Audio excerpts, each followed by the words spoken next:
Welcome to Crappens. Don't wait a week for a new video. Join our Patreon at the Crappens On Demand level for instant recap access. Link in description. Enjoy the show. Well, hello, and welcome to Watch What Crappens, everybody. I'm Ronnie. That's Ben over there. Hi, Ben. Hi, Ronnie. How are you? Shing. Good, everybody. Welcome to the show. It's the Valley Day. So get ready for some toxicity, which is a word that was used 37 times today. But before we get to that, we are finishing up our tour. We will be in Austin and Dallas right in May. It's going to be so fun. And then we're going to be in Vegas in May as well. So get your tickets over at watchwhatcrappens.com. We're also announcing our 2 new dates probably at the end of the week. So hopefully, for fingers crossed. Yeah, fingers crossed. And they're going to be quick. So listen, because you have to get tickets immediately. They're tomorrow. Also, our bonus episode is a trailer trash for Next Gen NYC, the new show coming up on Bravo. We had a great time recording it. Check it out, as well as video recaps that are out new every day. Every day that we have a new recap, okay? And those are on our Patreon. And you can also find ticket links and all that stuff at watchwhatcrappens.com. So welcome to the show, everybody. So right before we pressed record, Ben said, God, let's start recording The Valley. That show is mean. And I said, yes, this is a very, very dark show. Very dark. It is dark. I mean, it's not a criticism that it's mean. You know, sometimes these Bravo shows, when they get too toxic, there's like a need to kind of like refresh, like after Roni season 4 or what's going on with New Jersey. Sometimes like we need a little refresh, but I kind of feel like the toxicity on display here in the Valley, which is really toxic, some of the most toxic stuff we've ever seen on Bravo. I think it's actually quite compelling. And I think it's not too toxic for me, because what's kind of brilliant about the show is that like it was established as a show last season of, look at all these LA people trying to be adults in the Valley. They've moved to the idyllic San Fernando Valley to have a suburban existence. And now we are a season in and things are just so dark and scary. And it feels and ugly. I mean, it just ugly. went to that. It went to cancellation territory immediately in season 2. I mean, normally you get 5 years and it takes a cast to really start hating each other. I mean, nope, this cast like refresh the Valley already? Jeez. But, you know, I've started to believe in refreshes less and less over the years, because guess what? I'm a Bravo viewer and I have taken my medicine. I've received my karma from requesting refreshes and getting them. I know what that can entail. And so now I'm just like, let them kill each other at this point. Although I do have some questions. Did Jax straight up like abuse Britney and they're acting like they're playing violins during Jax's scenes and making it sound like Jax needs some kind of redemption from the audience because he's not getting it? He was throwing furniture and it hit her. Yeah. So what do we consider abuse at this point? Because to me, like, why is he even on the show? I don't get it. I mean, it is terrifying to me. Last week, it seemed like, when I say it just, quote unquote, it just seemed like he had flipped a coffee table, which was shitty enough as it is. This week, we find out he actually threw bar stools around. I mean, throwing bar stools around is horrifying. I mean, flipping a table is bad enough, but throwing something, big, heavy objects, damaging things, damaging walls, that is the sort of rage that I would not be comfortable around whatsoever. I mean, I think, you know, like whether or not he's on this show, I think that's like a question of cast safety. And if the cast feels like it's okay because they want to tell the story, then the cast feels that way. I think that one thing we've learned is that sometimes when Bravo is like too much of a custodian over what the viewers like should and shouldn't see, like it sometimes doesn't work out so well.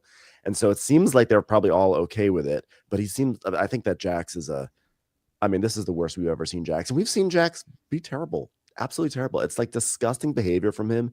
And watching him over the course of the episode literally try to justify it, you know, and he says all the things that sort of the faux accountability phrases that he knows he's supposed to say, like, it doesn't justify it, I'm not justifying this, and then he goes ahead and tries to justify things. Yeah, but what about me? Like, he literally was doing that this whole episode. Horrific. What about me? The Jen Shaw. But what about me? Yeah, I feel like he's abusive and he shouldn't be here. And that's not me being like, oh, I can't take it. I'm like, it's not me just being a wuss. Like, I literally think he's abusive and he shouldn't be here. I remember back in season 2 talking about Jax and saying something along the lines of, this guy, we see this guy in LA, this kind of guy who's already washed up. Because at that point, he was already washed up. Like, let's face it, he was like a washed up model, you know, used up, washed up, drug addict, user, abuser, narcissist, everything else. And I remember saying something along the lines of, yeah, we see this guy in LA all the time, and this does not end well. This ends Yeah. in a death. This ends in a murder. This ends in his death. This ends in death. This does not just go away. This is not, Jax isn't somebody you can solve. You know what I mean? That Jax is somebody that this ends badly. And so I don't know that I want to 100%. watch that on my TV. You know what I mean? I like it in fictional shows, which I guess is why it's in my mind, but I don't like it on, I don't want to watch anybody get killed on this show. I have to say, like, the thing that was running through my mind this entire episode was he is actually so lucky, because if it weren't for this show, there would have been either like something tragic would have happened. There would have been, he would have wound up in jail. Like, he would have either beaten Brittany, he would have done something to that child. I'm not afraid to say this on the podcast, guys. He would have had like some sort of accident, like something terrible, terrible, terrible was going to happen with Jax. Like, he was on a path, and we've seen this for years, but like seeing him now that he was actually throwing bar stools around because she, you know, sent a video to a friend. Now I understand why he was upset, you know, but also you're banging like someone as well, and like that double standard does not fly with me, sir. But it does not warrant any of that violence whatsoever. And I'm glad everyone told him that too. And I'm glad everyone was no one like let him off the hook this episode, which was nice. But what I'm not really so interested in is any sort of, I think what you've said is like, I'm not really interested in a redemption storyline where he goes to rehab and he comes back and he's a changed man. He's working on himself and he's better. Like, I don't need the Breaking Bonaducci treatment for Jax Taylor. Like, he's just garbage at this point. He's garbage with or without drugs, okay? And you can give him whatever diagnosis you want to give him, and it's not going to excuse anything. He's trash, okay? And he's trying to already hide behind these diagnoses, and it's not going to work, sir. You do not get the victim cloak. You know, fix yourself and do it off my screen because it's gross. Yeah. And then I looked up during the show, when, you know, how long did Jack stay in rehab? He stayed 2 weeks. And then he had his PR person release that he stayed for 30 days. No, you didn't, sir. It was timed. It was timed when you went in and when you came out. And he even lies in press releases about how long he was in rehab when it was on the calendar, sir. People saw how long you were there. So, of course. I mean, just gross. Yeah. I mean, classic Jax. Classic Jax. It's like, I'm really glad that Brittany has finally seen the light after all these years, where we could all see it for her, and she's finally seeing it. And I just feel terrible that she got sort of suckered into this disgusting narcissistic relationship. And Brittany's with no him. princess either. Okay, Brittany's no like innocent either, but you know, she's still, nobody deserves Jax. I mean, no one deserves that. No, yeah, Brittany absolutely has plenty not. of shitty qualities herself, which we'll get into as we go along. Right, but it's not nearly as equivalent to what Jax does. Yeah, Jax is just yikes. But it was funny in a way because it's like one of those shows where the mystery is solved at the beginning, or the audience knows the killer in the beginning, and then you know, you have to go through the whole episode. I hate those, by the way. I'm sure I've said that a million times on the show. I hate those. I'm so sick of those shows. Like, oh, we already know who did it. Now let's watch how the wacky detective figures it out. No, it's not interesting. So Elsbeth, I'm talking to you, Elsbeth.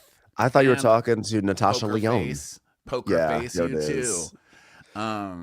You're no Tony Shalhoub. I'm just kidding. That show's actually cute, but I don't like really, that. So now anyway, you're really this toxicity is contagious from the Valley, because now we're taking shots at Natasha Lyonne. She didn't deserve that. But we already knew, everybody knows Jax has been a cokehead. But it took this long for the cast to finally say, and you're a cokehead. And it's like, oh my God, we already knew this mystery. Like, stop acting like you solved something. Natasha Lyonne. It's just Natasha Lyonne. You need to go to rehab, Jax. I think you're a cokehead. Like, duh, Natasha. Catch up, poker face. I know. But it is kind of exciting to hear them actually articulate it finally after like 10 years of watching Jax Taylor on this show. Yeah. But then, of course, now it becomes you all did coke, which they're like, oh, yeah, but you're like worse, you know? So, and also Coke gets a bad rap in this episode. Just saying. Okay, let's go forward with The Valley, season 2, episode 2, checking in. Ooh. Yeah. I'm all right. And, this theme song becomes creepier as the show goes on, too. Because the theme song is just like, because I'm all right. Boom, boom, because I'm all right. Nothing is all right. No one is all right. None of you are okay. No one is okay at all. I do wish this theme song were catchier. Like I kind of feel like as a spin-off of Vanderpump Rules, we are owed something that we can all sing along to, and just having what sort of sounds like Danny doing karaoke someplace in the valley going, I'm all right, 3 under 3. I'm all right. We deserve better. Yeah, we really do. I think they need something that's like, it's hot. It's hot. Oh my God, it's hot. Because every episode they're like, oh my God, it's so hot. And then it's hot and it smells and you can rot in hell, the valley. Something country. They really do.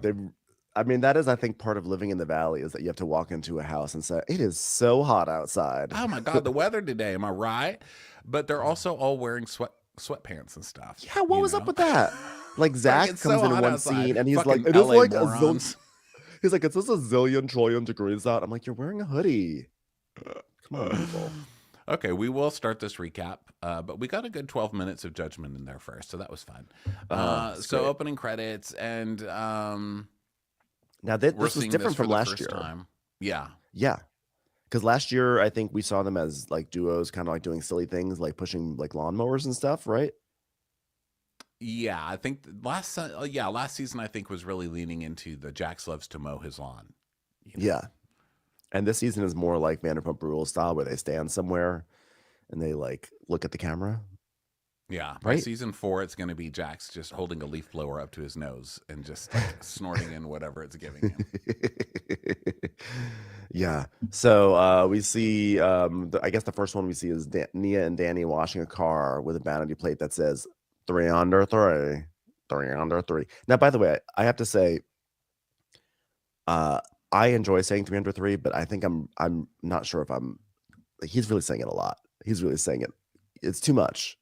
Like I just, every time he says 3 under 3, I'm like, I'm not excited when you say that. All I think about is macaroni flying places, fingers up noses, and just chaos.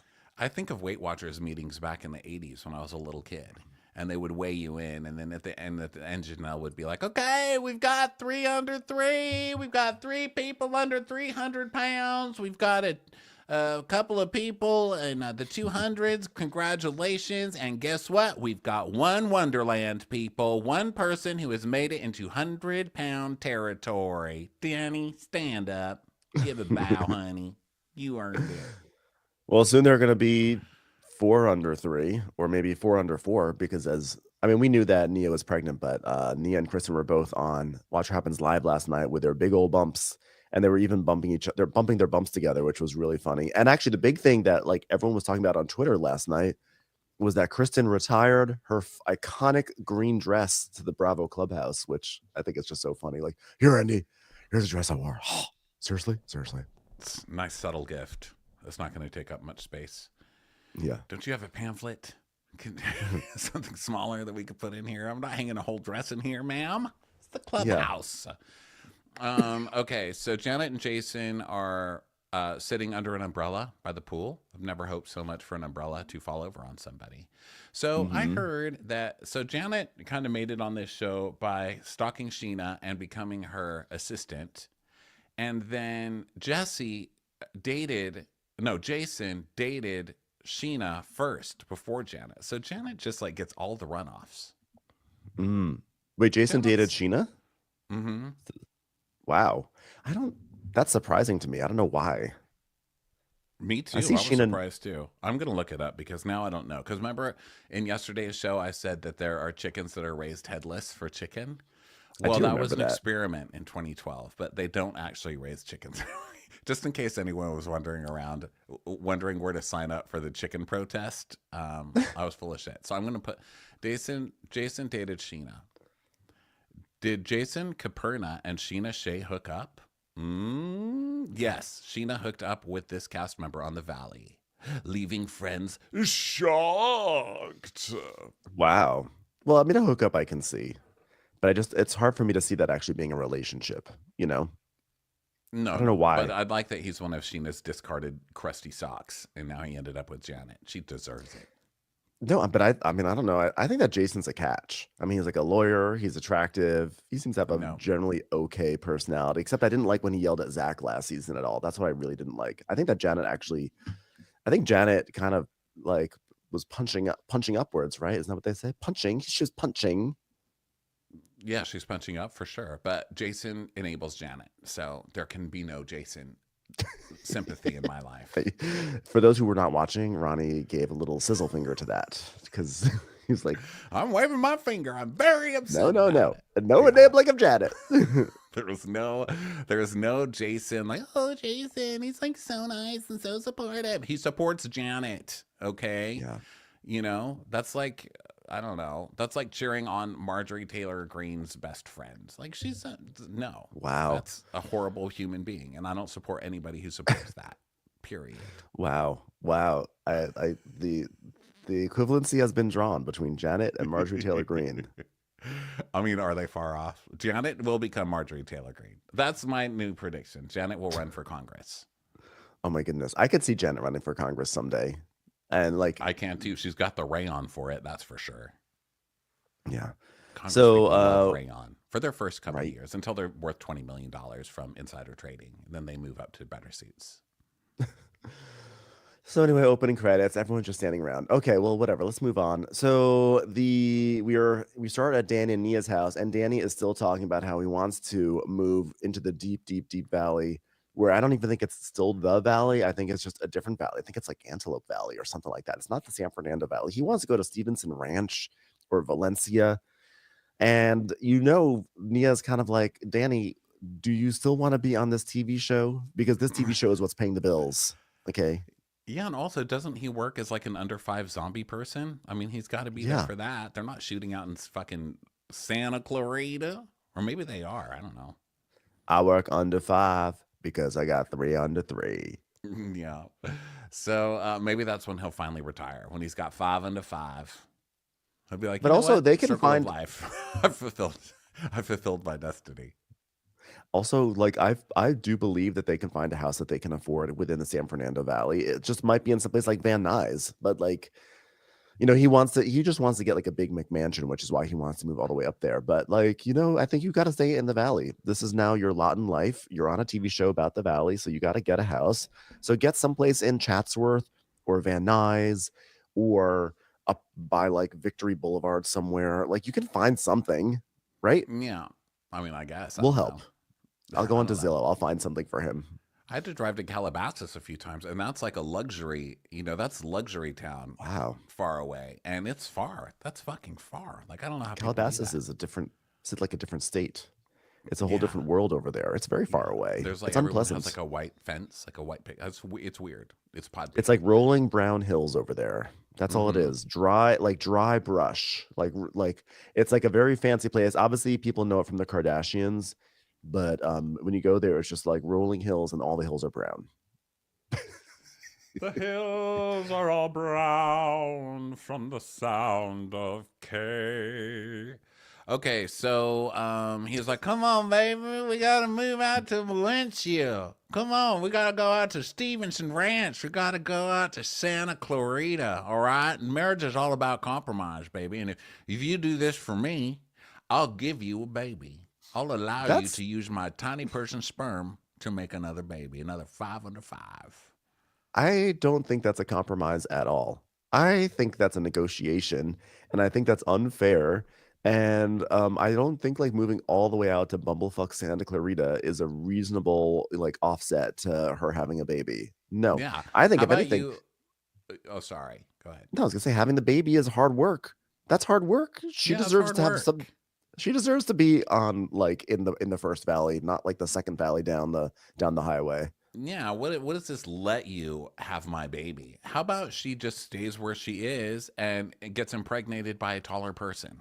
How about that? And How then the about rest this? of How your about you get a life, you'll have job? one child that was like 5 feet taller than the other children, reminding you of your insistence on moving to Santa Clarita. That's what you're going to How, get.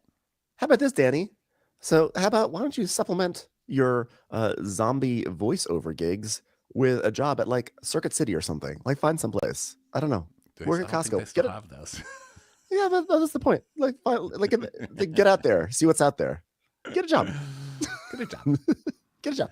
And now we go over to Jesse's house, and he's voice texting about FaceTiming Isabella. It's like, Yeah, because he's like, to call Isabella later. Is that what he's saying? no, he was FaceTiming, I think like the mediator or something, and he was like, or maybe it was FaceTiming Michelle. It wasn't FaceTiming. He was like dictating, and he was like, "Hey, when can I FaceTime with Isabella?" And then it cuts to Michelle. This is one of the shadiest cuts of the entire episode. It cuts to Michelle, and she's driving along with Isabella in the backseat, and Michelle goes, "Oh my God, Isabella, guess who is on FaceTime for you?" So we all assume it's Jesse because he just requested to do a FaceTime. And it turns out it's Aaron, Michelle's boyfriend, who's FaceTiming. And he's like, "Hey, what's going on?" And I was like, "Oh, that is a shady switcheroo." That's like when Clarice, they made it seem like the police were coming to bust in on Buffalo Bill, but it was actually Clarice instead. And you know what I'm talking about? Okay, in the weeds. The point is, it was a shady edit. Well, she's like, "Look at my mustache." And then he said, "Yeah, that's a real something Saeed mustache." What did he say to her? Like, what the fuck did he just say? Because I feel like I should be offended, but I didn't really catch it. Neither did the note taker. But I was like, how dare you? I reserve the right to be pissed at you soon, crazy eyes. She had a mustache from her smoothie, right? And yeah, but like, he said, yeah, that's like a real something Saeed mustache or something. And I was like, who's that? Are you being I don't racist? remember him. What did I don't you remember just him. do? I'm watching you, crazy McGee. I'm watching you. We'll keep tabs on that one.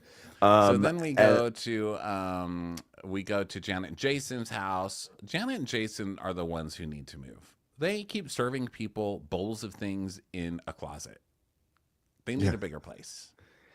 Yeah, and they have a very low hood for over their range, and it's in the they're way. Low-hooded, tiny living. They need to move to a different place because I believe in child welfare, and I think that nobody should have to grow up that close to Janet. You don't want Janet leaking all over that baby. I mean, personality. You don't need. Here's what I say: we don't need that. That hood is okay. I'm just going off of my memory because I didn't actually write down a note of like, let me talk about this hood. But like, honestly, every time they go to her house, I'm always like, that hood is so low and so in the center of the shot all the time, right? Am I correct? Is my memory correct about that? That there's like a low, there's a low venting hood.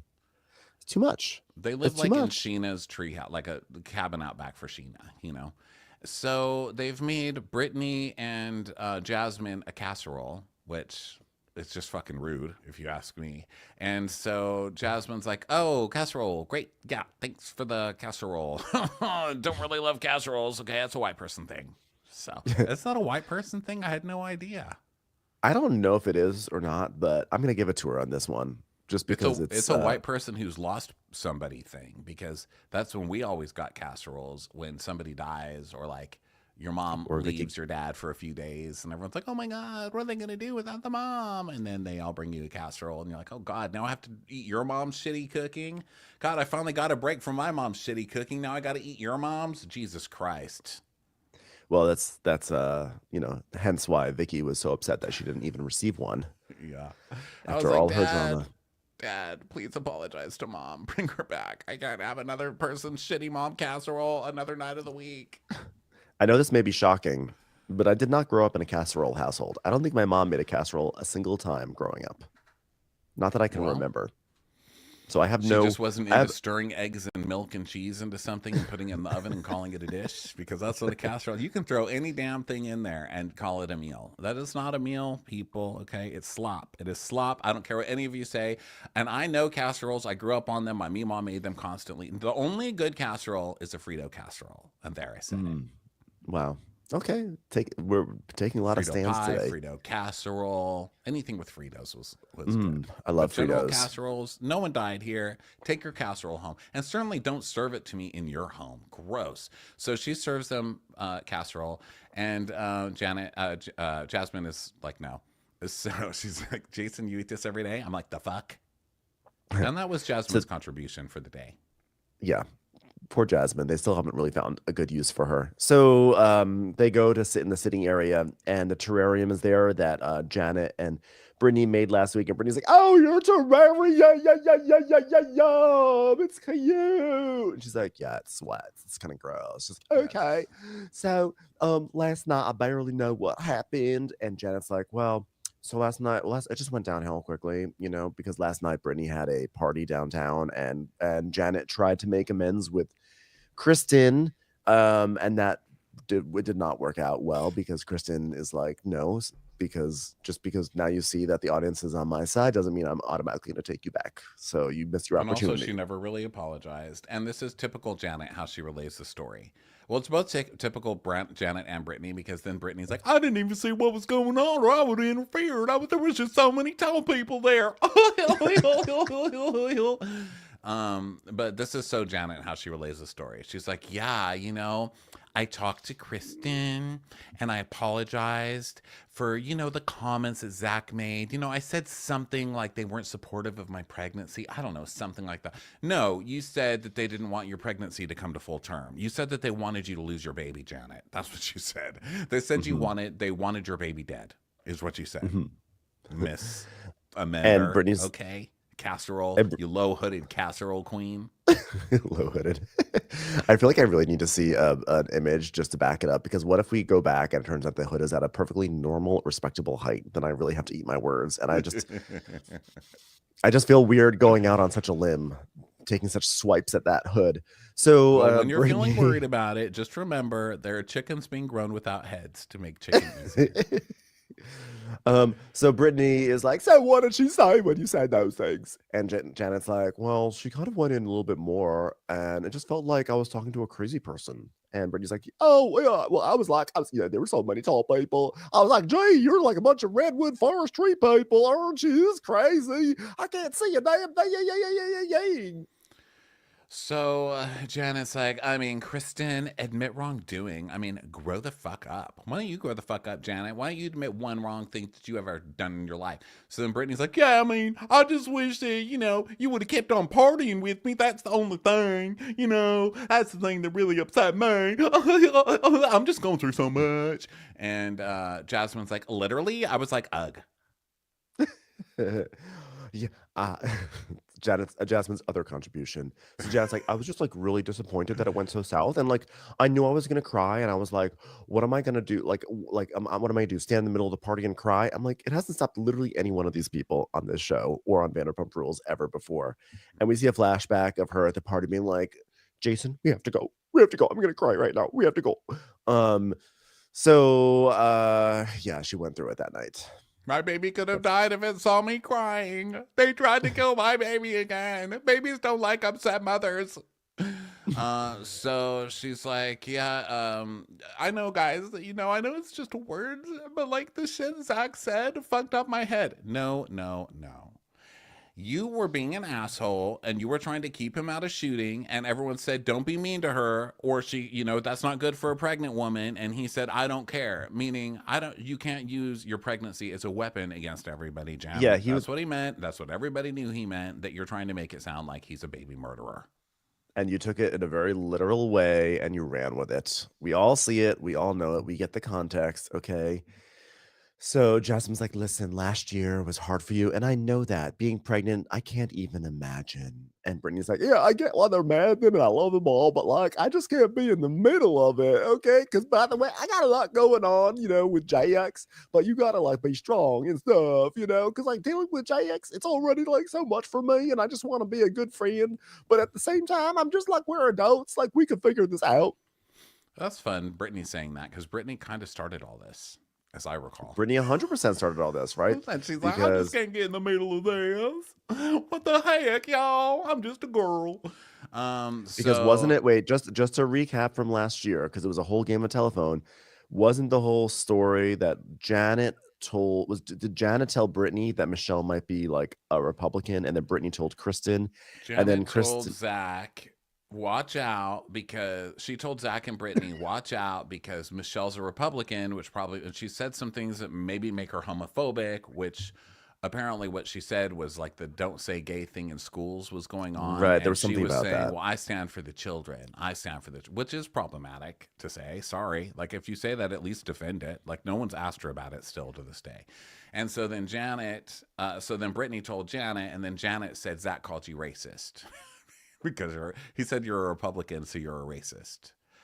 So yeah, Right. Brittany was there right But like along Kristen helping is the that one who fire. just but ultimately Kristen is the one who like said it at that one party. And Yes. then they all came at Kristen. And then Janet was the one who did ultimately start this.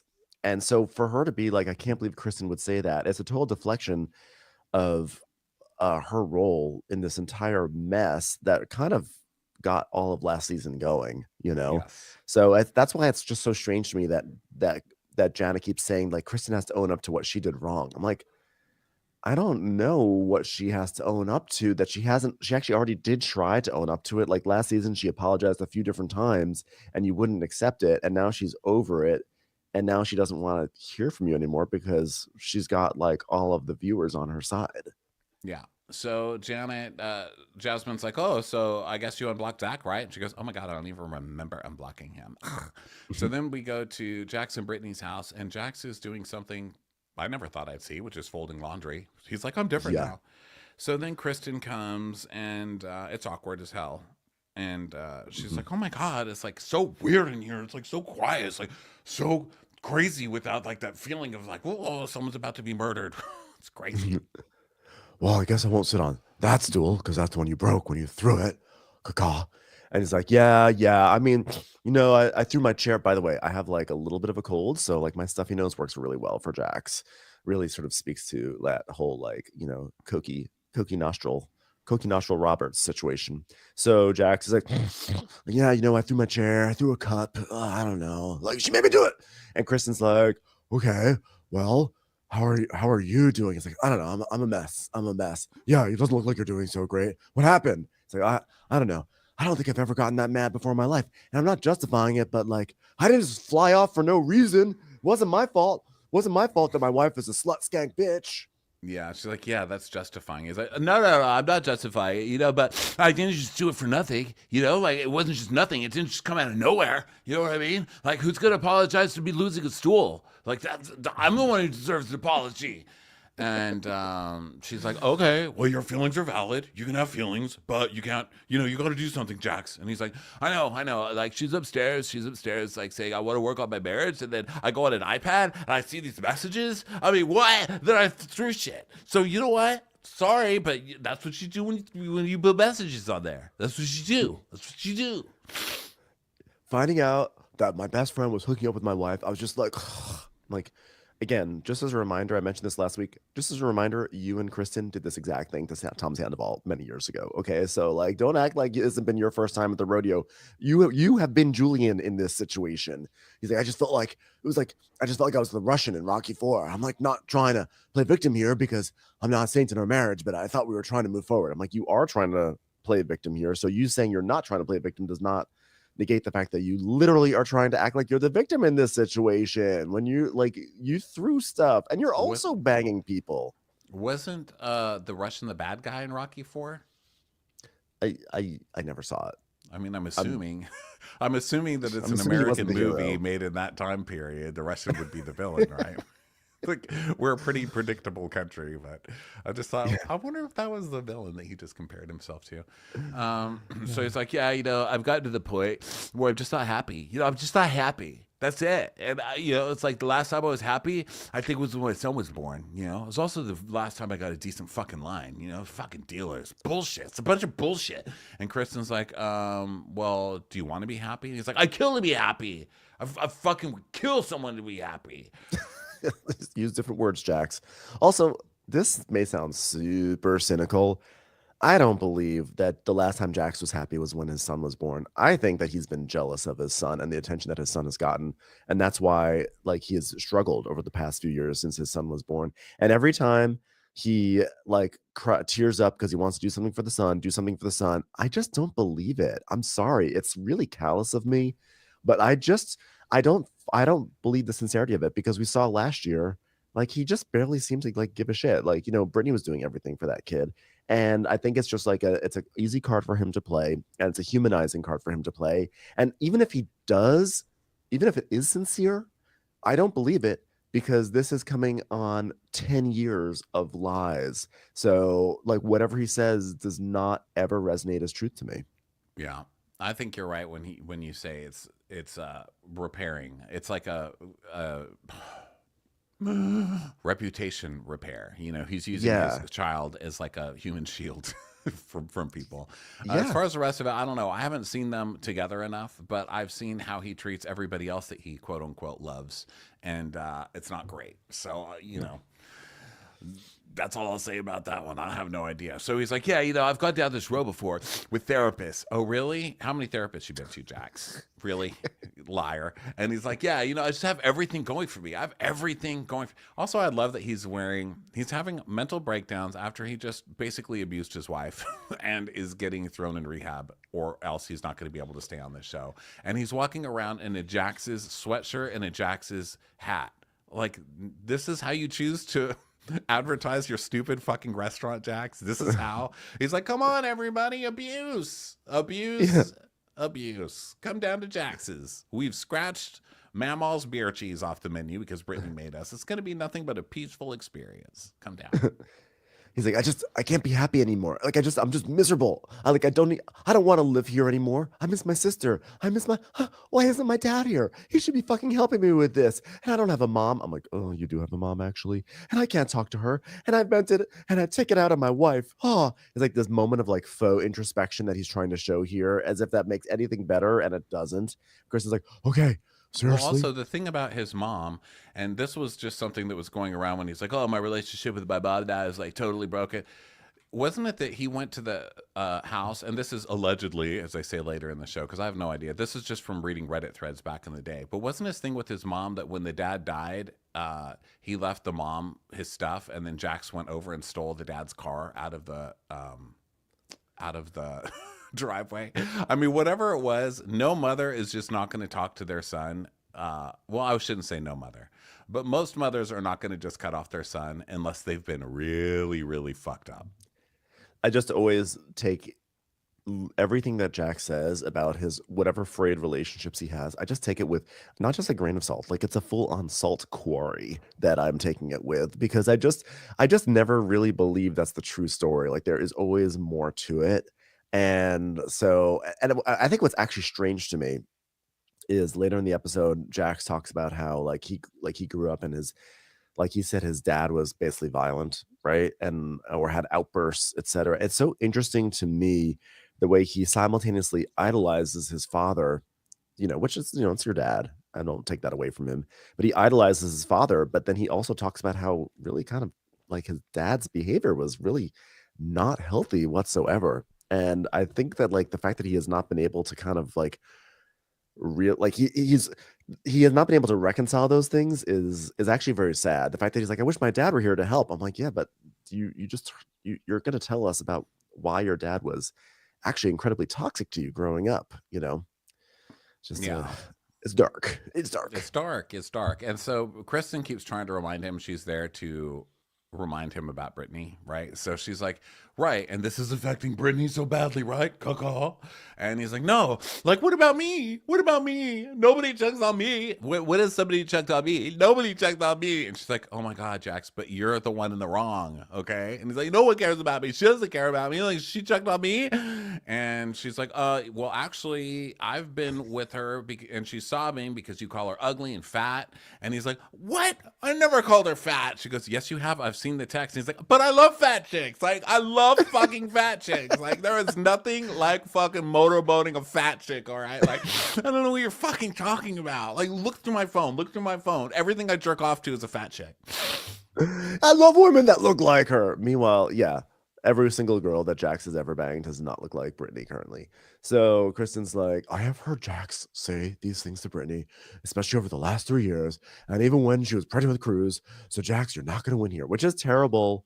That Of course, like, Jax is calling his pregnant wife fat. Of course. of course, Of course he of is. course he is. I love God. Jax still saying, no one checks in on me, no one checks in on me, and then later in the episode when like more people check in on him, like literally Kristen's there to check in on you.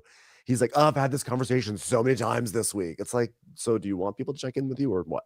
So No, he Kristen's doesn't like, want you them have to. to. He doesn't want them to lecture. He wants them to come over and say, "God, I'm so sorry you're going through all this, Jax. Brittany's such a bitch." Yeah. And no one's giving him that, which is great. So Yeah. she's like, you have to control your impulses, the rage, the reactions. It's not fucking easy, dude. And Jax is like, oh, you know you've hit rock bottom when Kristen Doty shows up at your house before noon to talk about your fucking issues. Well, Which here you are. you You are, know. you have reached it. So Here she's like, she you can't is. even be around Cruz. This is so terrifying. You can't even be alone with him because you can't control your rage. I mean, come on, dude. Like, put Cruz first, you know? And if he were here right now, like, what would you, or if he was there when you were throwing furniture around, what the fuck would you do, you know? And he's like, I know. You're right. Hopefully, I've taught him to catch well enough that he would have just caught the stool and thrown it at his mom, who I was fucking aiming it at in the first place. But you know what? You're right. I take full accountability, you know, for Brittany being a fucking stupid bitch. If life is like not easy and I don't understand how rock bottom for you is not right now.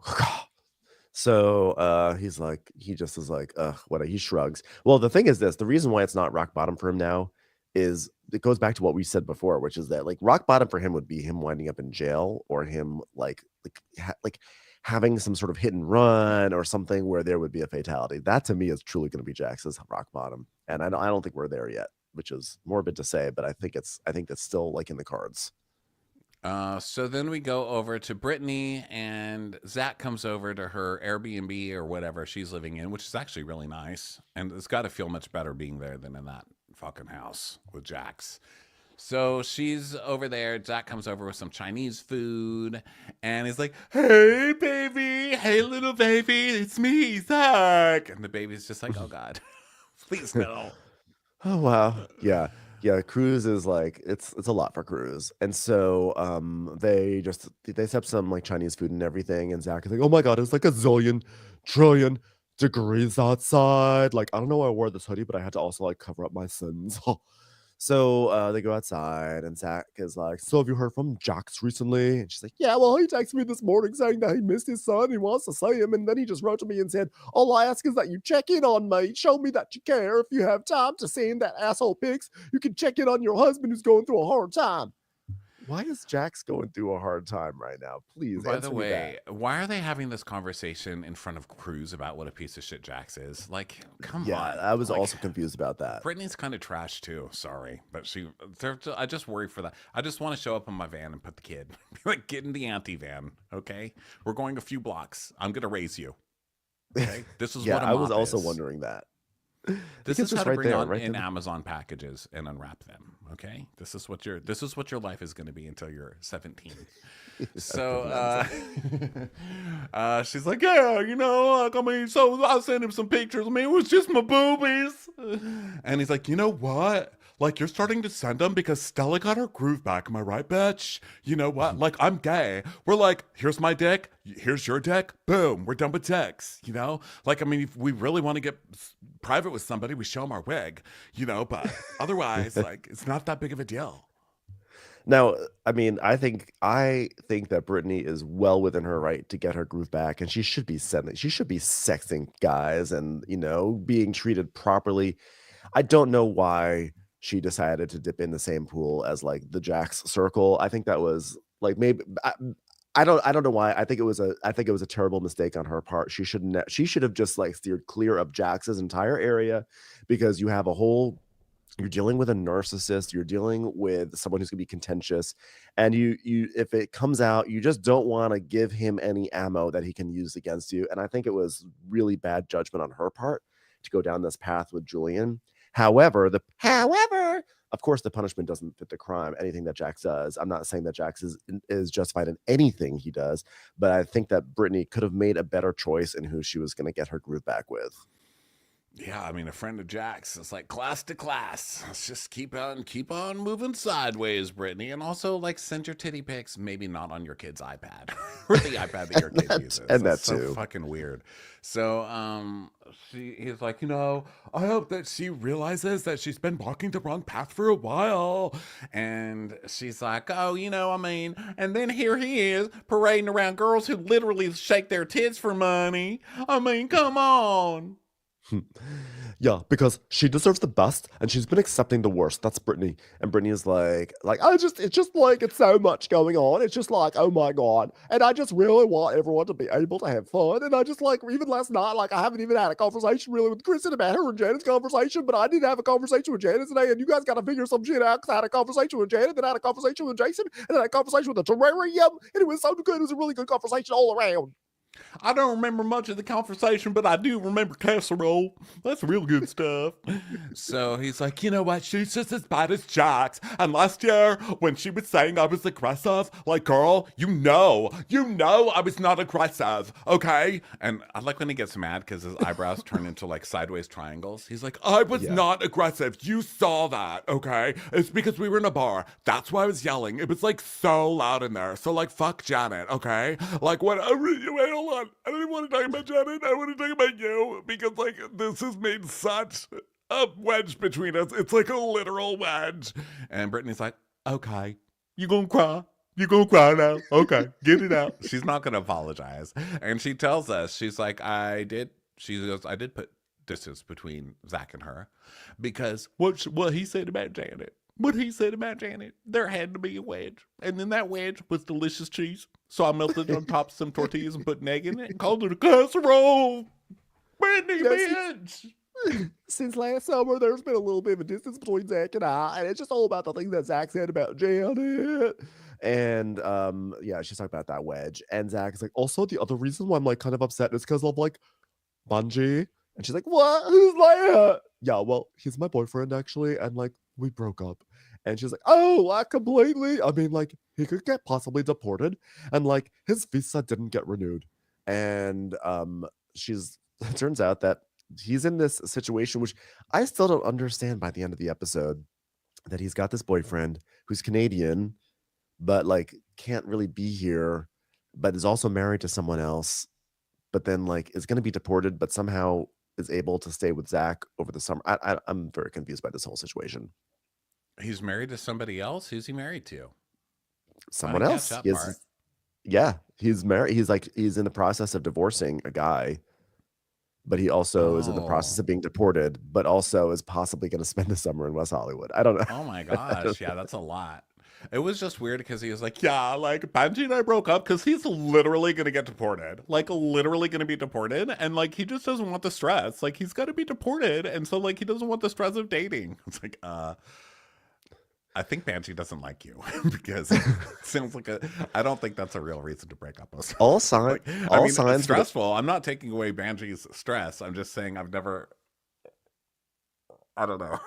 All signs for the rest of the episode indicate that Benji may not totally love Zach. Benji's I don't think Banshee likes you, babe. I'm sorry to be the one to break it to you. But Banshee's like, sorry, can't go out this Friday, being deported. He's like, what? Yeah. They're... He's blowing you off. Yeah, so he's like, yeah, Bunge's Canadian and he's getting deported and he's still married, but he's also separated. And you know what they always say? I'm like not dramatic, but like maybe like I'm choosing drama and like I don't even realize it. I'm like, you were friends with Janet and Kristen and Britney, so I would say yes, you do choose drama. And he's very this show and very LA in making someone's deportation about himself. He's like, oh my God, like, am I just choosing somebody that's getting deported because I like drama? Like, no. You know what I mean?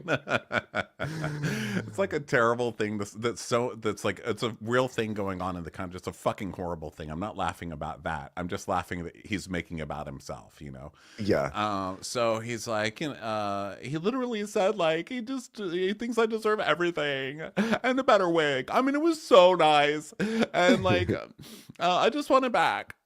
So Brittany's like, now, if we're going to both date, does that mean we're going to be each other's wingman? Because I need somebody to have wings with. Oh, I'm always your wingman. Okay, I should probably get into the pool because like, oh no, but my spray tan's going to come off. Never mind. So they just laugh, etc. But Zach does mention that he is he's like wants to invite Benji to like live with him. But again, if you're getting deported, I don't know how that's a reasonable request.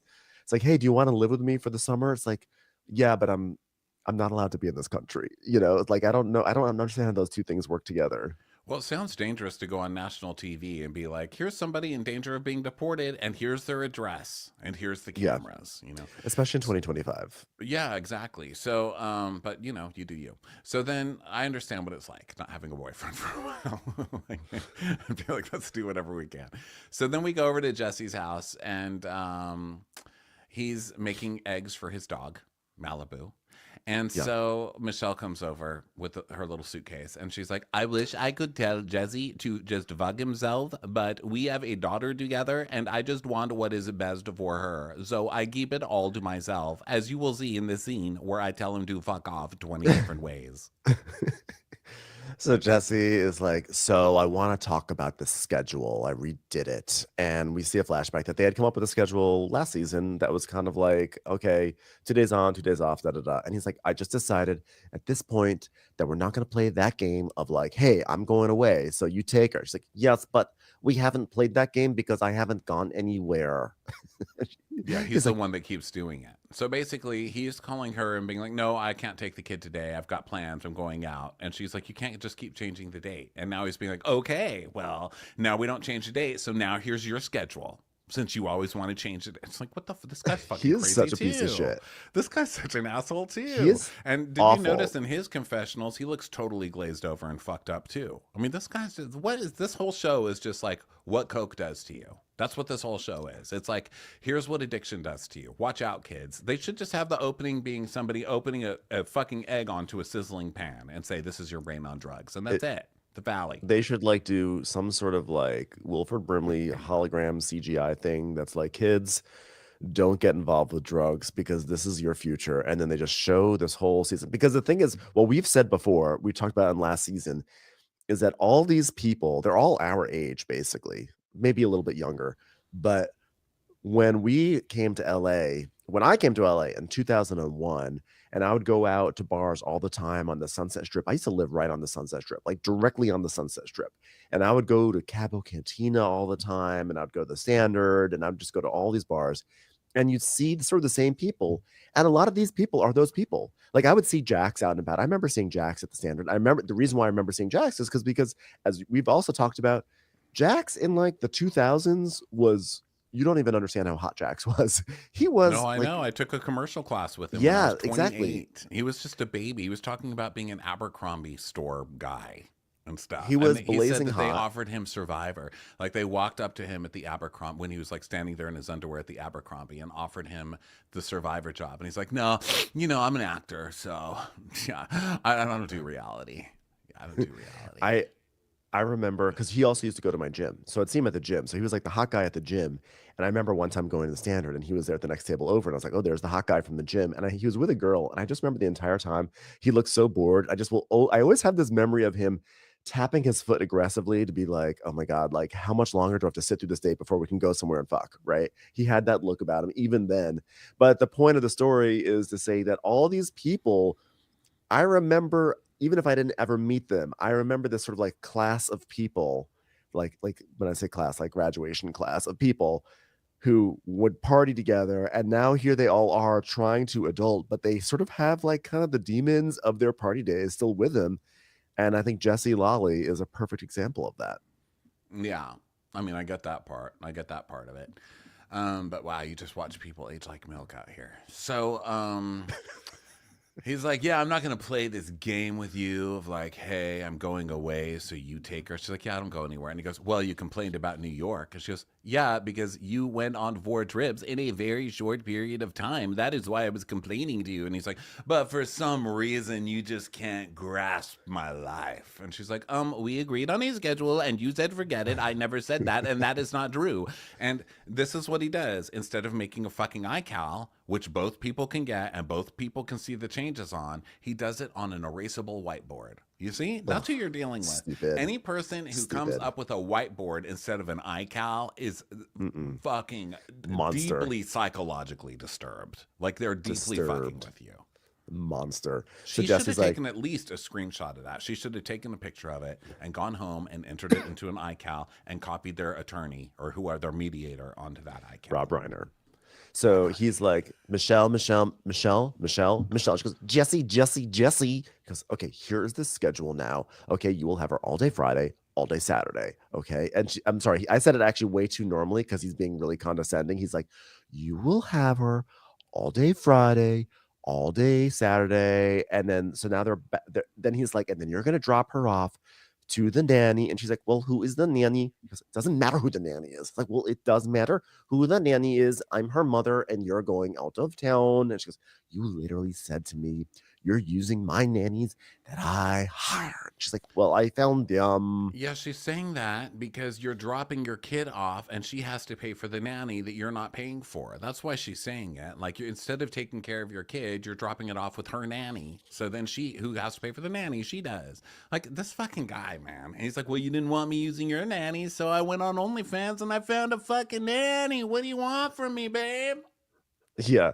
So she basically says that like they hired a mediator that Jesse had recommended, but it's just not really working out. And she thinks she'll probably have to hire a lawyer or something like that. Oh, Because you you, idiots. Hire a fucking lawyer. How in the world are you dealing with this person, this whiteboard motherfucker, and you're not hiring a lawyer? Listen, I'm trying to feel for you, but it's not really working. so he's like, you can say whatever you want about my parenting, and that's okay.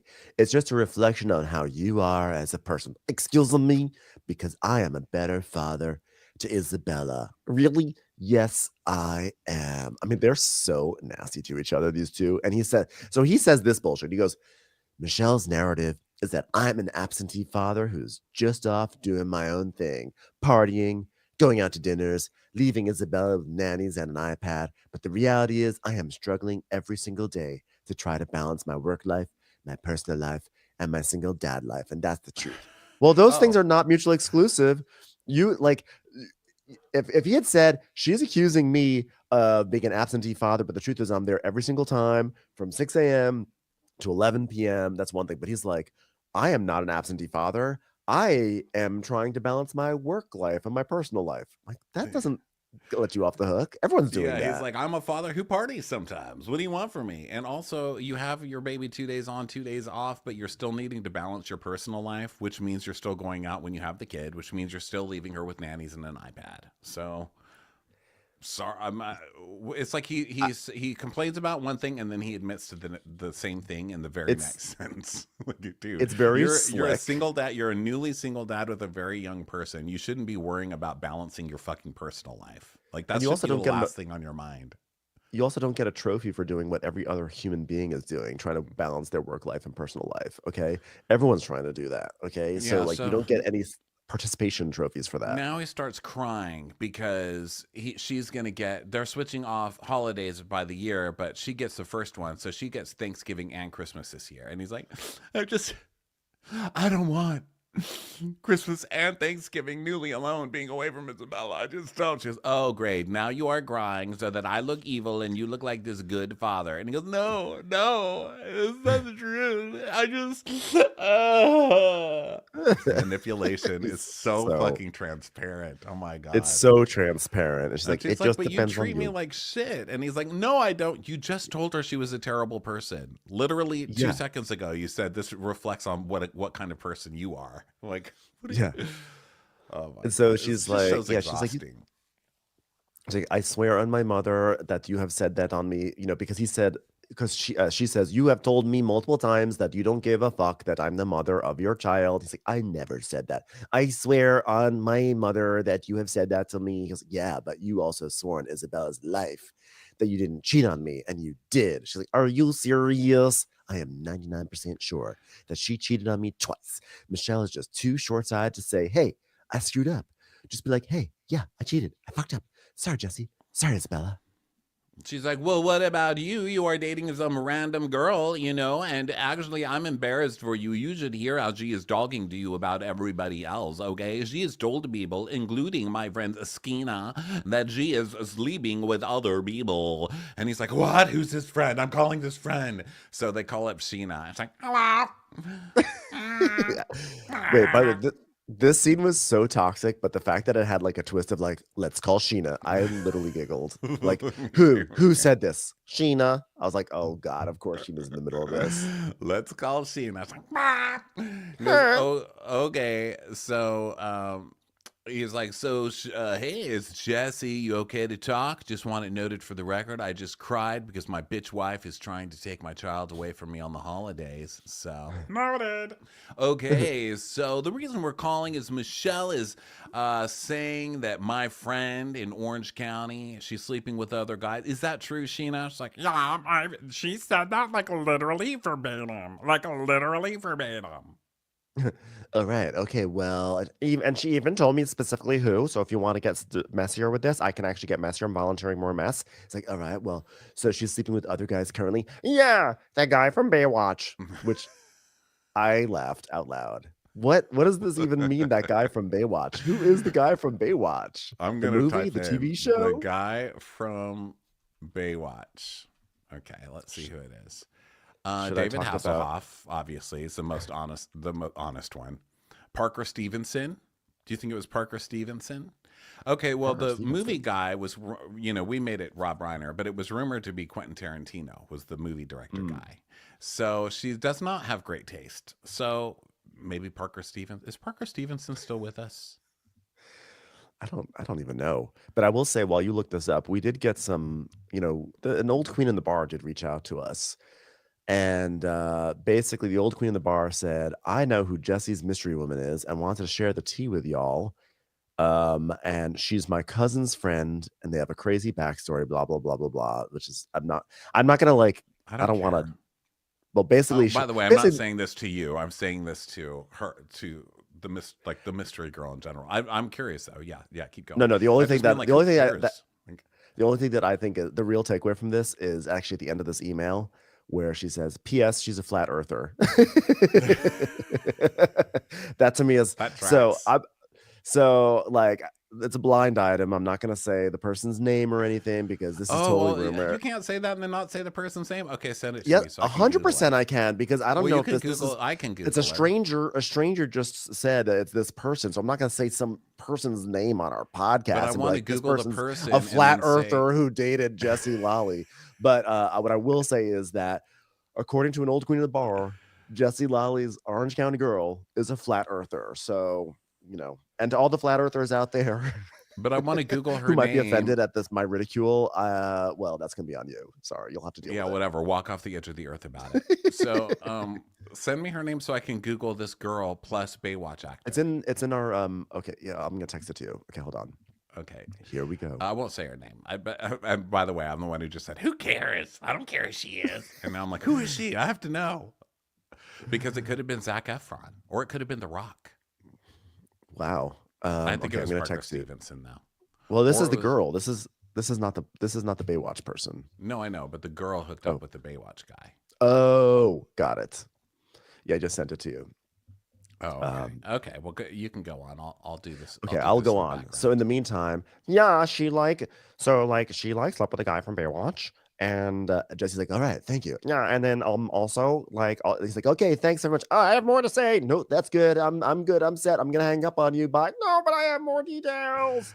By the way, So this is not a secret. This is out. I just is Googled it? this name and it says, "Who is the Valley star Jesse Lolly's girlfriend, Lacey Nicole?" Okay, in that So it's case. already out there. Well, then I guess I just put it out there that she's a flat earther. That was Congratulations. that was a young queen in a bar who told us that. They're like, "You Well, guys, guess what I heard?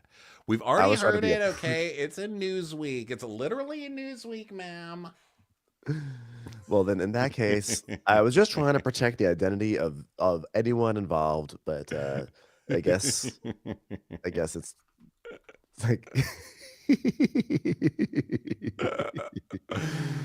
Well, that could only make her more popular these days. You know what I mean? The world's going in a crazy place. Some people will be like, "Oh my god!" Oh, and then wait. thank God it's flat. Am I right? The world's going in a crazy place, so make sure you don't fall off the edge of it. Okay, so yeah, Sheena's like, "Yeah, the guy from Baywatch, verbatim, literally verbatim. It was so verbatim. I was like, stop touching yourself in front of me. Okay, do that at home."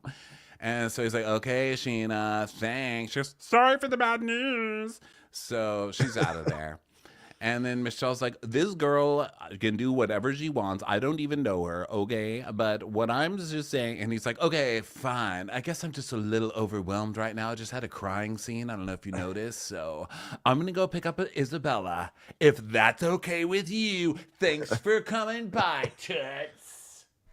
It's sad that my 4-year-old daughter tells me to keep Malibu when she goes to her mommy's house because she doesn't want me to be lonely. But Michelle can't see that. She thinks that it's fake. I didn't cheat on her. I didn't lie to her. Yeah, maybe I was a shitty husband, but I didn't hurt her. But you don't get to just gloss right over that part. You You being a hurt her shitty by husband is being a a big shitty husband, stupid. You being a shitty husband is not just some light thing. It's not like you left a yogurt out on the counter. You're a shitty Yeah. husband. He's like, but She's what about trapped. me? I'm alone in the house. You're alone because you were a shitty husband. You just answered your own question. You're also not lonely because you've got a flat earther in your bed. Allegedly. Yeah, and they do a close up of him, and his eyes are just glazed, and he's a mess. He's a mess as well. Well, Rehab but for everybody. by the way, I would also like to add another thing, which is that there's no way that daughter is leaving her toy. I guess is that like her like stuffed animal or something, Isn't that the Malibu or dog? horse. Oh, Yeah, yes, you're remember he right. was feeding the dog Malibu scrambled Either eggs. the only way the daughter will know that Jesse is lonely, because the daughter is young, is if he's telling her that. If he is, I guarantee he is playing emotional warfare, and he is sitting there being like, "Yeah, I'm so lonely. I'm here alone." He's saying this, hoping that the daughter carries this message to Michelle and and to anyone else. Like, I think it's actually a little messed up that the daughter would even know that he's quote unquote lonely, because you should not be putting that onto your child, as far as I am concerned. Yeah. So then we go to Jax and Britney's, and Danny and Jason show up. Bro. Hey, Jax, I know you're going through a rough time, bro, but you ever heard of a place called Santa Clarita? Hey, bro. Hey, I'm a little bit sick. I got hand, foot, and mouth from the kids. Yeah, when you got 3 under 3, they give you 3 different parts of your body that get the disease. You know what I'm saying? And Jack's like, oh, disgusting. It's like, just kidding. It's just a joke. But Jax washes his hands anyway. So the guys, So Jason's like, yeah, I'm no professional, but I think Jax is depressed, and it's like he's rageful. Yeah, Jason. So they're basically like, listen, we heard about the cruise thing. We're just here to make sure your stool's okay, bro. So yeah, how's that doing?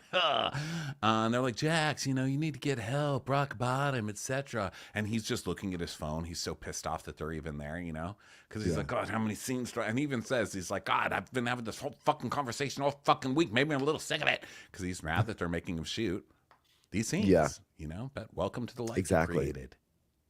And Jason's like, well, you reached out to me and you reached out to other friends, and I know, like, and you're like, you want to help, and like you're struggling with some stuff, and like you have a lot of really bad depression and anxiety. And Jack's like, the more Danny and Jason are talking, the more this feels like an intervention. I was like, yeah, exactly. Although kind of a sad intervention that you can only drum up 2 people. So Jason is like, he's like, yeah, it's just not something you can cure on your own. Jack's is like, I'm a huge fan of intervention. Just never thought I was going to be on that show, but if they want me, call me. Love to be on another TV show. Thanks. Yeah. So he's like, yeah, I'd fuck the lady who was crushing cats in between newspapers. That was something.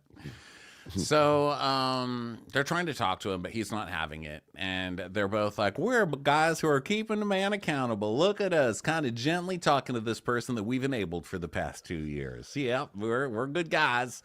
And Mhm. so he's like, oh, just guys, sorry, I'm just waiting for a call from the doctor, because it's a place, because I'm trying to get help, because I'm a good guy. So just one question, guys. What about me? Okay, what about me? Okay, whoops, the phone's ringing. Get out, go, fucking go, just go. Gotta take this call, guys. Gotta take this call.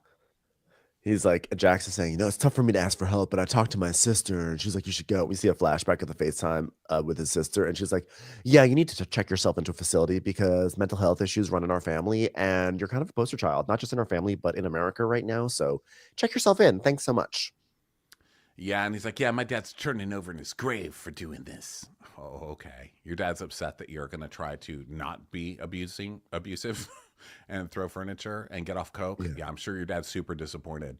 So then the mental health clinic person calls and he kicks the guys out of the house. And they're like, okay, well, glad we came by. This was fun. So he's on the phone with this guy, and the guy's just like, hey, man, I know you want to get help. So thanks for participating in that.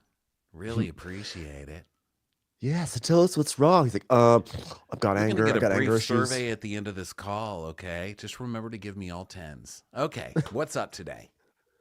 All right, so I just have like a lot of anger issues, mainly because of my bitch wife. You know, she did this to me. Like, no one's checking in on me. What about me? Huh? Huh? And the guy's like, so what's your depression on a scale between 1 to 10, 10 being the most severe? He's like, yeah, 9 for sure. 9. Yeah, yeah. It's like, okay, well, look, we're gonna get some stuff settled for you. Come on in. I think it's gonna be 30 days. It's gonna be $30,000. No big deal, right, bro? And Jack's like, well, what? $30,000. He's like, so what if I don't do the whole time? And he's like, yeah, unfortunately, if you leave early, we can't refund you the rest. Okay, it's not like that. Because Jax is like, okay, so 2 days is $2,000 because I got that. No, it's 30 grand, sucker, and add up how much you spent on coke in the past year. So then he's like, yeah, no refund, but you know what? Just 30 days, you'll get so much out of it. It's going to be twice as effective as 2 15-day stays. Okay? No, it's the same amount, but right in there, right at the same time, it's twice as effective. If you want to do 90 days, that's 5 tuple times as effective as 4 10 days. Okay? You want me to keep doing math for you here? Because I get paid for this. All right. Yeah. It's like, oh man, I'm at the end of my rope right now. Doing all this math. It's hard. It's crazy. This is a big deal, man. 30 fucking days. I mean, do you realize that's like 30 days? I have to be away from my like showing up at a bar and like pouring some drinks like once per week and then just like going around places on my golf cart. It's a lot. It's a lot for me to step away from. So then we go to while he is contemplating that, we go to a restaurant elsewhere in the valley where Michelle, Brittany, and Janet meet up. And Brittany is like, hey, so you know what? You know that I've been like keeping spice between me and Jax and Cruising Jax and everything. Well, I accidentally sent a lot of my stuff from Amazon and I sent it for the new house, but I sent it to the old house. So I went in there and like I go upstairs to see if I want to grab any extra clothes and stuff or something like that. And then in the bathroom, there's like a thong on the bathroom sink. And I took a picture of it to show you guys. Look, there's a thong. It's like, what? Is there a baby wipe on top of it too? Woo-woo? Like, that's not even a hot thong. And Jenna's like, gross. She must have wiped her vagina on your baby wipe. Okay, snot sucker. Since when are we going to shame people for wiping their vagina? That's actually like 10 classes above what I expect from Jax. Is it weird that I'm actually impressed? That being said, why is this stuff left on the counter? Was this left on the counter like intentionally knowing that Brittany would be coming by at some point? Like, who is leaving their thong on a sink? And who's leaving the wipe? Don't you realize you forgot your thong? Aren't you like, hey, there's not Or something like, up my butthole right now? or like you take off your thong and you're like, why do you put it on the sink? Like, why don't you just sort of like leave it on the floor maybe? Or like, why is the wipe not in the garbage? No, I'm a big taker. Nothing makes sense. I take off all my clothes and I put them on the countertop. Well, I think that in this case, something was afoot. I feel like Jax left things there somehow. I think he either knew she was coming by, like they maybe like she probably was like, hey, I'm coming by to get something. Yeah. Let me know when you're not there and I'll come by. I think that's probably what happened. And he must have left it on the counter knowing that she'd go upstairs just to get a rise out of her. I guarantee, because I just don't, that doesn't make any sense why that thong would be there. Well, you just take off your thong and you throw it. Yeah, who knows? I don't think Jax cares what Brittany. I think he definitely cares. I think there's probably thongs everywhere all the time. It's Jax. I'm sure it's like a fucking party fucky house over there. It's fucking all the time over there. And so they're like, she wiped her vagina on there. And so Brittany's like, I thought it was a COVID mask at first. That's the kind Jax would wear. They would just be strings. Or one time he made one he had one ordered that was made out of sweater material so things could still get through. A chunky sweater COVID mask. Yeah. It's a turtleneck sweater. See, you cannot tell me. I do not believe for one moment that Jax ever wore a mask during COVID. So for her to think that there would ever be a mask in that bathroom, that would be weird to find in the bathroom, in Jax's bathroom on the countertop, a fucking mask from the pandemic. Yeah, he never. No way. No. There's no way he ever wore a mask. Nope. Think about all the people who got COVID from him. So then Brittany is like, I fucking hate him. And Michelle's like, well, I was better at calling Jesse out the other day. I saw him and they sent him the schedule, and he's like, yeah, he loves to agree on something and then like take it back. But the problem is that this girl that is dating Jesse, she sent me a really horrific text message.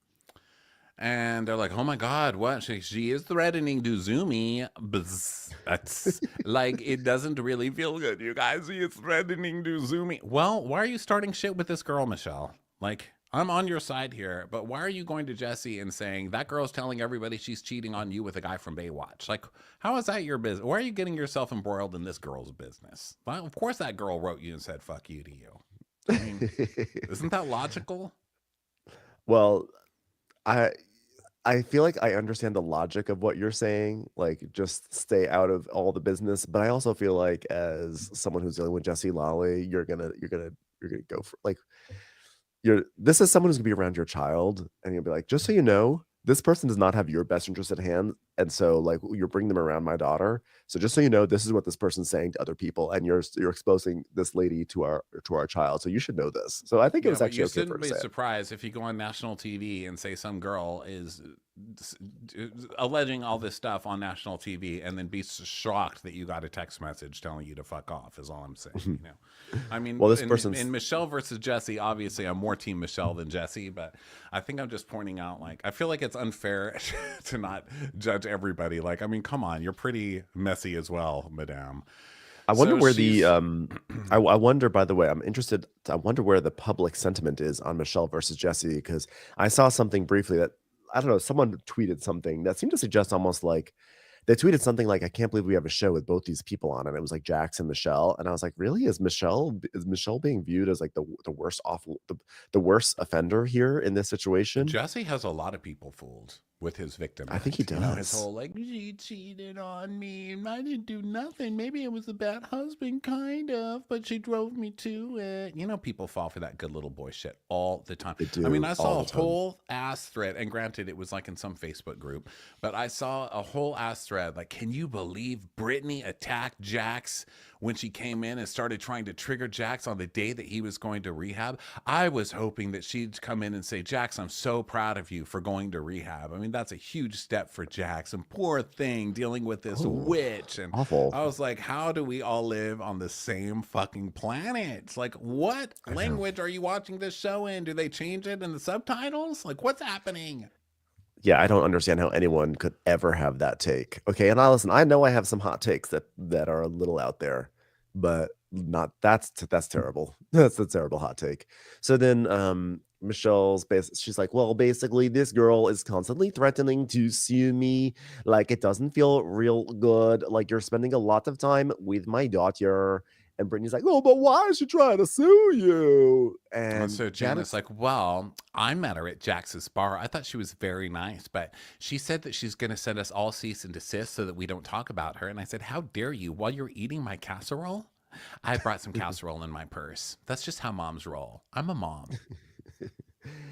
she had this, she seemed nice and everything, but like why and Janet's like, I'm not interested in getting sued, and there's one word that you can add to a sentence that helps prevent that, and then she goes like does her hands out and allegedly appears on screen, and then Brittany's holding up a sign that says allegedly, and she's allegedly she just told 4 people at a kid's birthday party that she was dating a guy from Baywatch and not Jesse.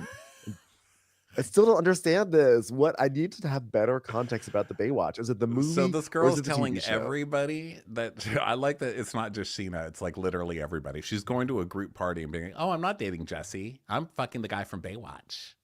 Yeah, Fucking Parker Stevenson. Okay. I So Michelle's like, well, how am I supposed to feel about you when I get a text like that? And Janet's like, oh my God, you know what? Like, if that girl doesn't want her name out there, she shouldn't date somebody famous. You guys, we are so famous right now. So that's what you get. And Michelle's crying now. And these girls don't know what to do because they're like, oh God, emotionally supporting somebody? This is Los Angeles, ma'am. So they're both like, like we are you were crying? Let's talk about a party. Do they have mozzarella sticks here? Anything? Change the discussion. When you have mozzarella sticks, do you prefer marinara or ranch? Do you want me to come over there and sit by you? Will that make you stop crying? Because I still have to talk about Jax, and Janet probably has to talk about that casserole. So Michelle's like, yeah, it's fighting so much with my ex-husband, and now I have this girl You literally poor harassing thing. me. So anyway, Janet, talk about your birthday. So Janet's like, yeah, my birthday's coming. And like I did it pre-COVID, but like I really want to go to Dave and Buster's, you guys. Millennial.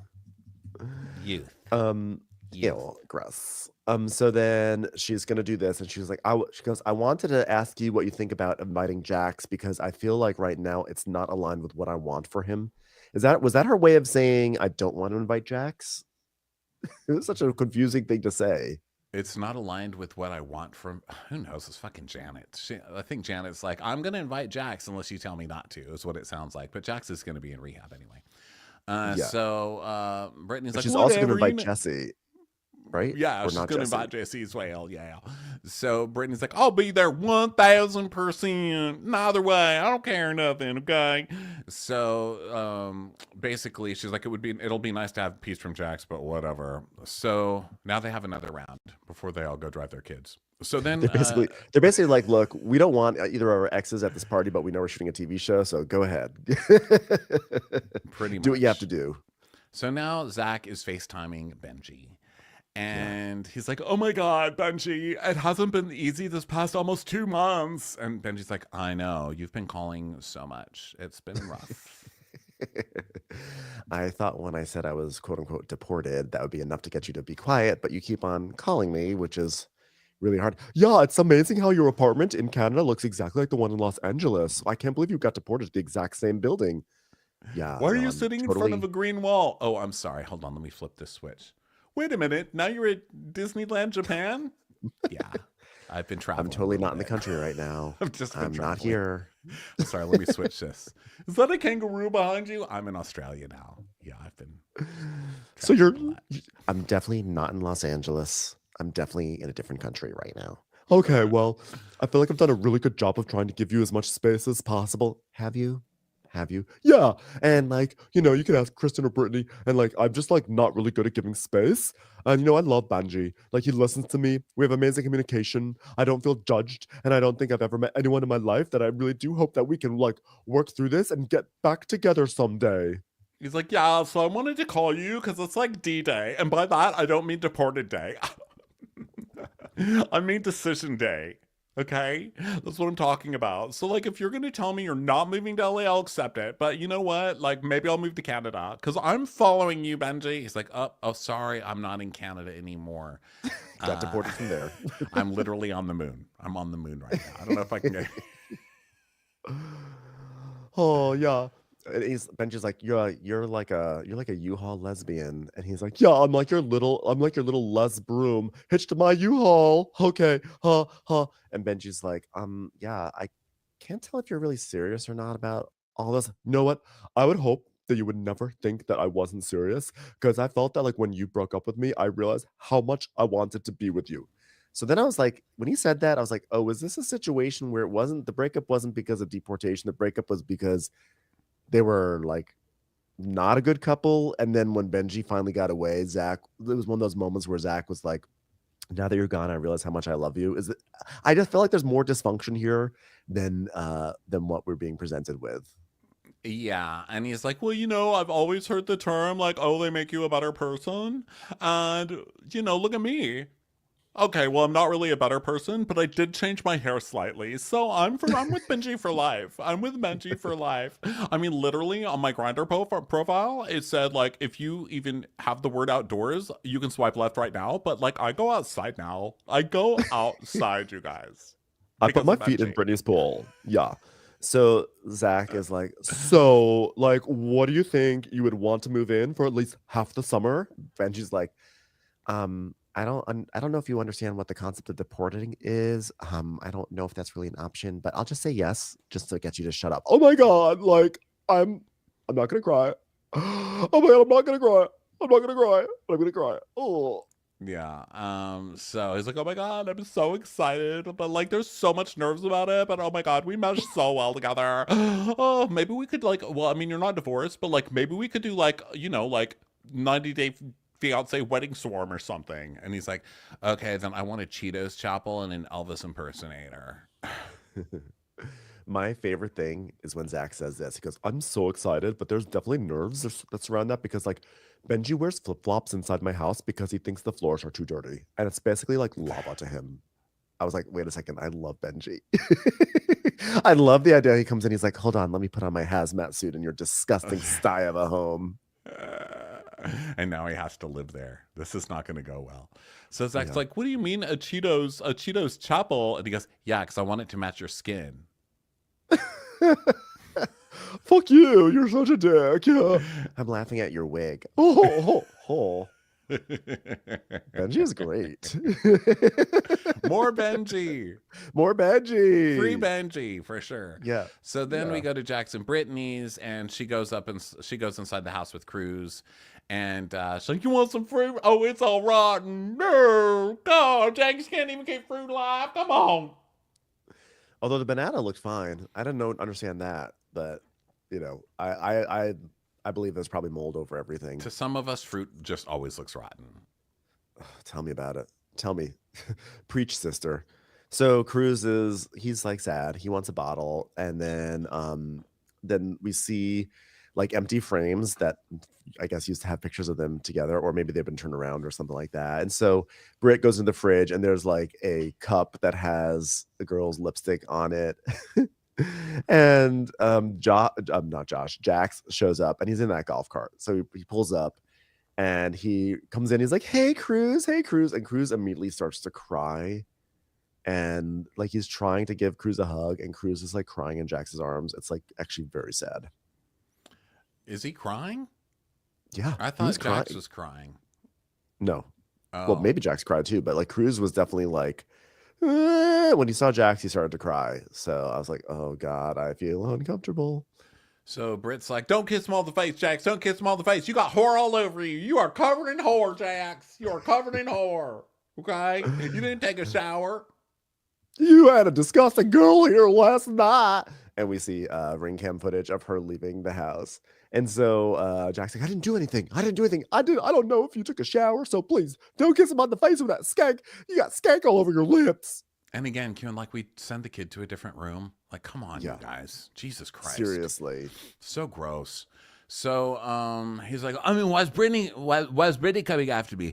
Like, it's not fair. Like, I invited Paige over. Like, big fucking deal. You know, like, okay, so we had a rule of me not inviting people over, and I broke the one rule we had. I mean, big fucking deal. What about me, though? How is she allowed to fuck my best friend, but I can't have somebody over? It's not fair. Like, come on.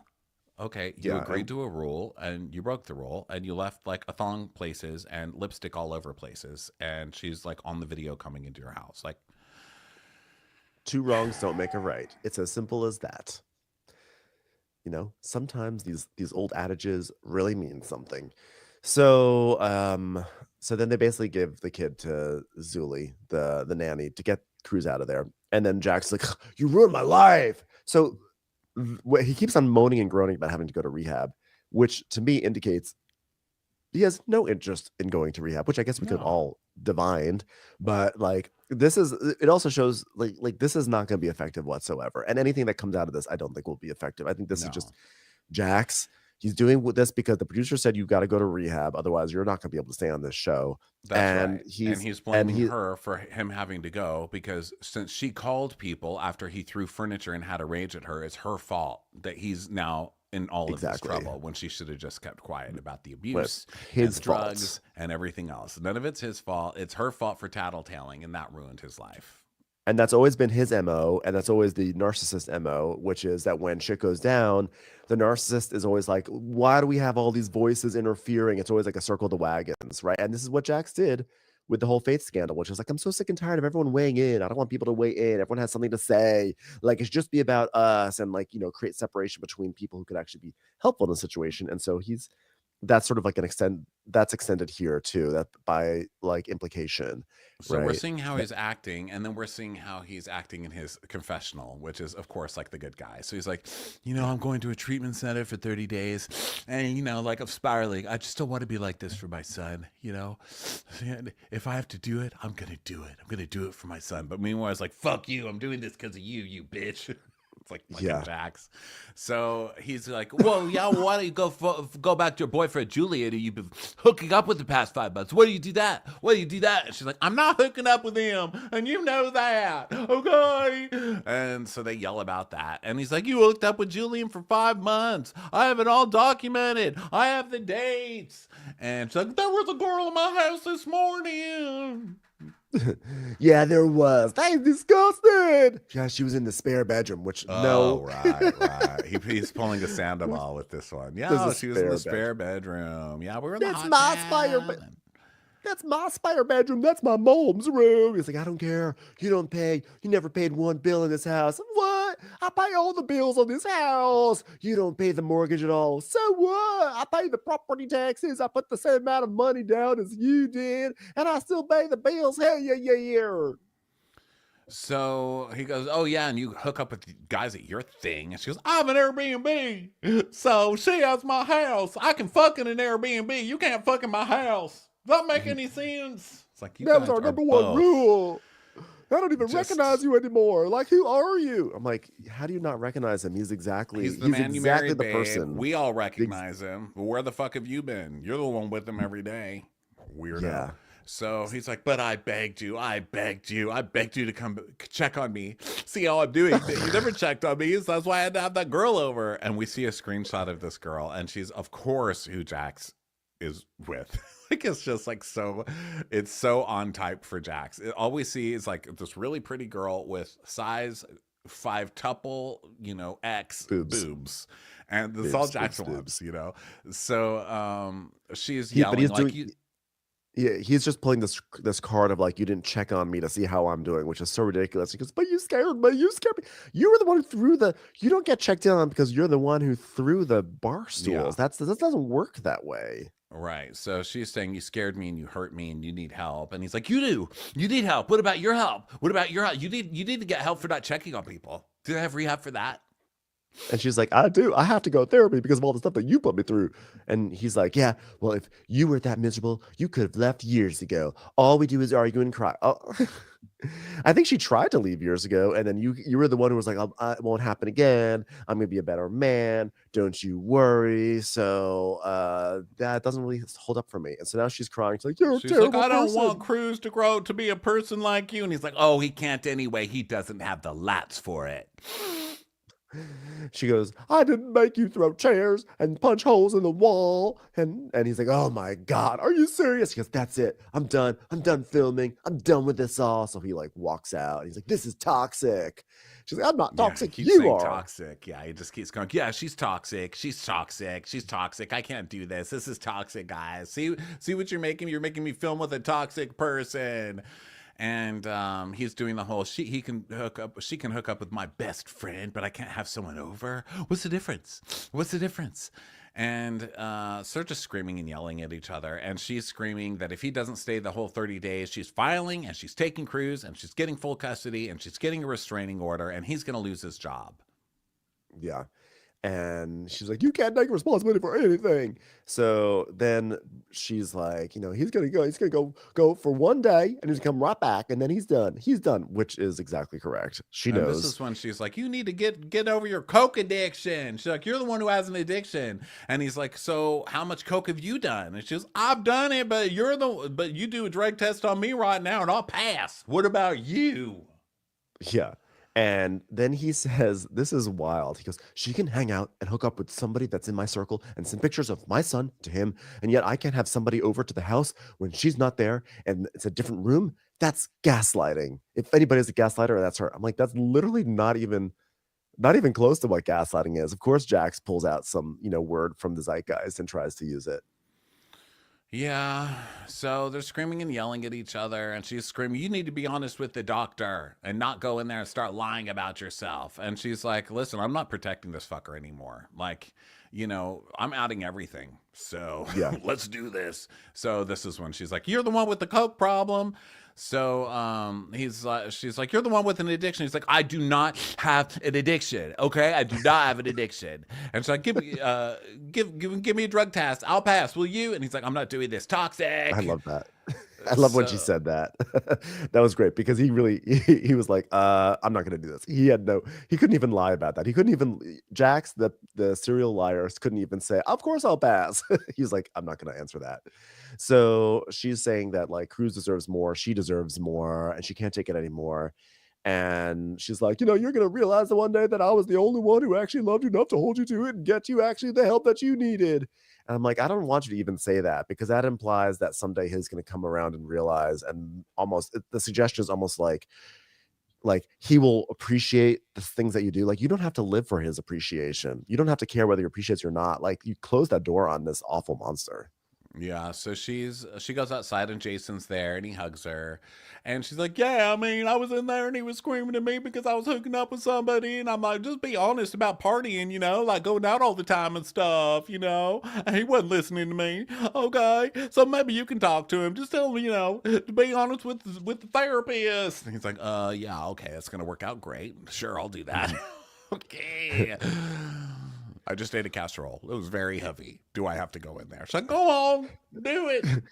So she says that it's going to be like a huge relief to her that he's going to be basically away in a facility for 30 days. I felt actually my heart really broke for her because that's a terrible place to be in where, like you can only find peace when this tormentor of yours is basically in away for 30 days. It's such a terrible situation that they're all in. And so she basically is telling Jason, okay, go deal with him.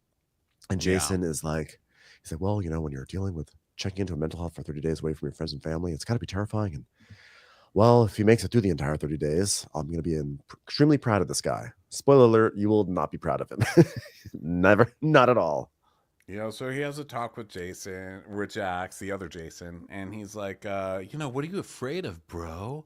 And he's like, I'm missing out on things, like, I'm not going to see my son for a month. I mean, what am I going to throw in there? I'm not going to have anything to throw. I have a son. I have a son. I have a son. I have a son. I have a son. So then he's like, the only reason I'm doing this is because, like I said, my son. And, I took it out of proportion with throwing things, I mean, I made a mistake. I screwed up. But like, just one question. What about me? Work in progress. What about me? Work in progress. What about me? So, yeah, my name is Jax Taylor, and I'm finally admitting that I need help. No. Yeah. But like my dad, is that what you said? No, I said, I'm finally admitting that I need help, which is what he said. But like, I don't think that's like saying that you need help. He always says he needs help. He always says, well, I'm a work in progress. I need help. I need someone to help me. Like you're not special. Like not special.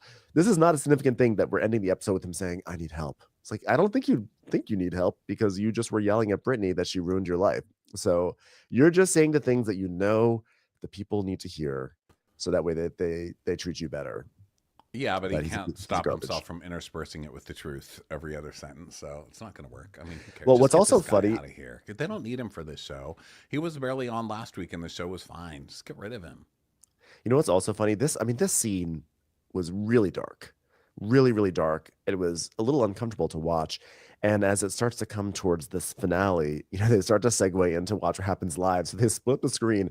So in one half, you see this shit happening with Jax, and it's serious and it's dark. And then on the other screen, you see just like, you can't hear anything, but you see Andy talking to like Kristen and Nia. He's like, wow, babies. And they're just like laughing and smiling and joking. I was like, this feels like a weird juxtaposition of what I'm hearing versus what I'm seeing. So it's like the serious scenes when you see Andy, like, yeah, that's hilarious. Okay, he's going to rehab, and their babies are already kind of drinking because they are in their stomach. It's Kristen and what's her face from the Valley. Okay, tonight's secret word is rehab. Whenever you see the word rehab, take a shot, do a line off someone's ass. Just make sure you're not driving. All right, welcome to Watch What Happens Live.